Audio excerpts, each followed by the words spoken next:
एकच फाईट आणि वातावरण टाईट असं महाराष्ट्रात चित्र सध्या पाहायला मिळत आहे.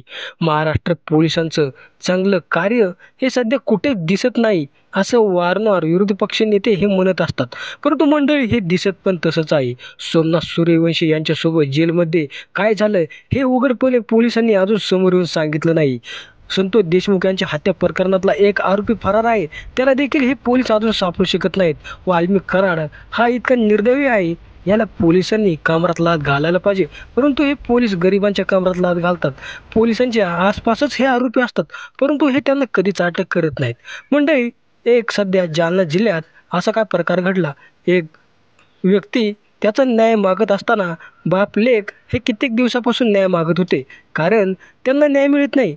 आणि मात्र 15 ऑगस्ट दिवशी माननीय पंकजा मुंडे पालकमंत्री ह्या जालना जिल्ह्यावर झेंडा फडकावण्यासाठी जात होत्या. त्या तिथून येत होत्या, तेव्हा मात्र आंदोलकाला हुसकावून लावण्याचं काम हे मंडळी डी-वाय-एस-पी ते करत होते. पंकजा मुंडे यांचा ताफा तिथे आला असावा आणि ह्या बिचाऱ्याच्या कमरात लाथ घातली असावी. मंडळी, ह्या पोलिसांनी कधी कोणत्या मंत्र्याला लाथ घातलेलं पाहिलं आहे का? कारण ह्या मंत्र्यांच्या जीवावर, मंत्र्यांच्या सांगण्यावर गोरगरिबांचे इतके हाल महाराष्ट्रामध्ये होत आहेत. मग विचार करा, बंद खोलीत हे पोलीस कसं वागत असतील. हे डी-वाय-एस-पी अनंत कुलकर्णी यांनी ह्या व्यक्तीच्या कमरात लाथ घातली आहे. परंतु यांना जिवंत आरोपी हे फरार असताना ह्यांच्या अवतीभोवती असतात, तरी सापडत नाहीत.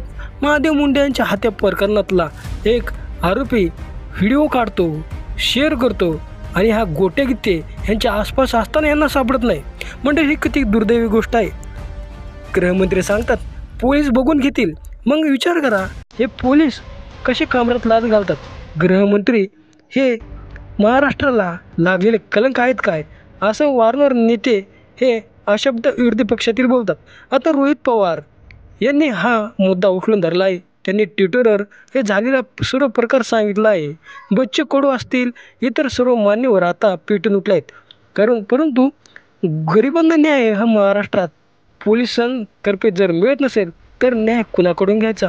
मंडळी, ही अतिशय दुर्दैवी घटना आहे. पोलिसांच्या जवळ असणारे आरोपी हे सापडत नाहीत आणि गरिबांच्या कमरात लाथ हे घालतात. मंडळी, हा डी-वाय-एस-पी याने आधी चांगले काम केले आहेत, परंतु एखादा मंत्री यांच्या जवळ किती चाटायची हे या व्हिडिओतून तुम्हाला दिसलं असेल. मंडळी, तुमची यावरती काय प्रतिक्रिया आहे आम्हाला कमेंट सेक्शनमध्ये नक्की कळवा. आणि लोकसंग्रह हे यूट्यूब चॅनल अजून सबस्क्राईब केलं नसेल तर सबस्क्राईब नक्की करून घ्या.